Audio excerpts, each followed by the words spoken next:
এখানেই থামা উচিত বলে আজহারীর স্ট্যাটাস।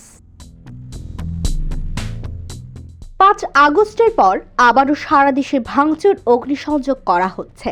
বিশেষ করে টার্গেট আওয়ামী লীগের শীর্ষ নেতারা। তাদের বাড়িঘর এবং বঙ্গবন্ধুর মিউরাল গুড়িয়ে দেওয়া হয়েছে।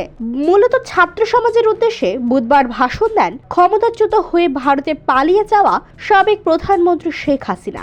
আর এর পরপরই তীব্র ক্ষোভে ফেটে ওঠে ছাত্র জনতা।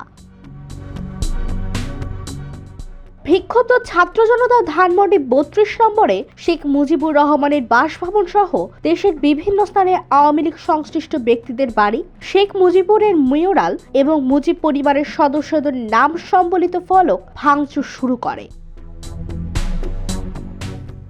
এমন পরিস্থিতিতে অন্তর্বর্তী সরকার থেকে শুরু করে বিভিন্ন রাজনৈতিক দলও প্রতিক্রিয়া দেখিয়েছে। তারা প্রায় সবাই এ ধরনের ঘটনা উস্কে দেওয়ার জন্য আওয়ামী লীগ ও শেখ হাসিনাকে দায়ী করেছে। পাশাপাশি সবাইকে শান্ত থাকারও আহ্বান করা হয়েছে।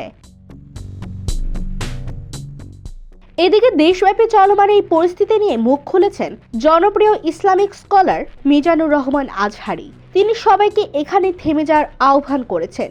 শুক্রবার সকালে সামাজিক যোগাযোগ মাধ্যমে ফেসবুকে নিজের ভেরিফাইড পেজে দেওয়া এক পোস্টে এই আহ্বান করেন তিনি। ওই পোস্টে তিনি বলেন, মবক্রেসি দেশকে অস্থিতিশীল অবস্থায় নিয়ে যেতে পারে। এখানে থেমে যাওয়া উচিত। আসুন আমাদের জাতিকে পুনর্গঠন করি।